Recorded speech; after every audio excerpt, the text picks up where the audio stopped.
present. And we also looked about how people had also had thoughts about that Jesus Christ's second presence was happening in the early church period.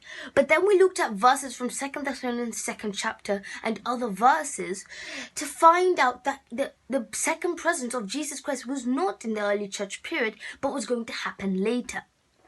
But today we're going to focus on 2 Thessalonians 2nd chapter again, but we're going to start from a different verse. We're going to start from 2 Thessalonians 2nd chapter, 3rd verse. So we have read this verse last week, but we're going to read it again so we can recap and we know what today we're going to talk about. So let's get now 2 Thessalonians 2nd chapter, 3rd verse. Okay, here we go. Let's see. Don't let anyone deceive you in any way, for that the day will not come until the rebel lion occurs, and the man of lawlessness is revealed, the man of doomed to destruction. Here. So first we need to see, they said the man of lawlessness. So who is he? So well, we're going to read the next verse, which is 2 Thessalonians 2nd chapter, 4th verse now. So we can understand about who is he.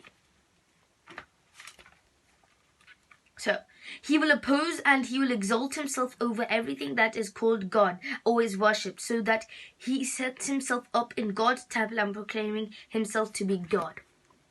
So what these people, or well, these two verses are trying to say here is, before we're going to jump in, we're going to actually read a prophecy which was explained by Apostle Paul, since we know he's still explaining to them in Thessalonians.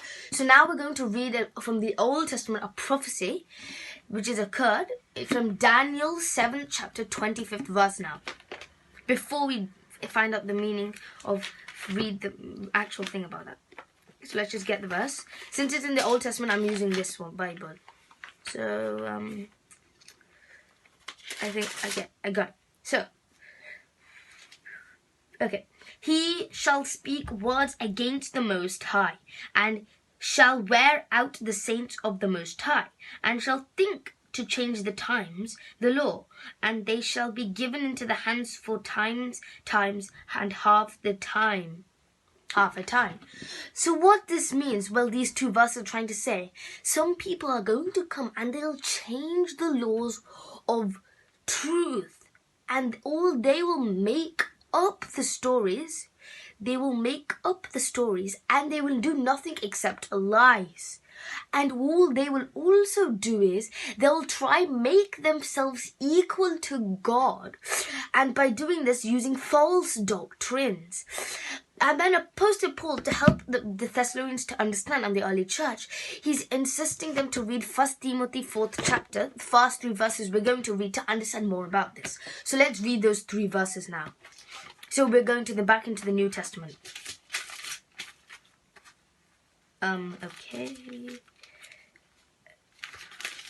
Okay, here we go. The Spirit clearly says that in later times someone will abandon their faith and follow the deceiving and the spirits taught by demons.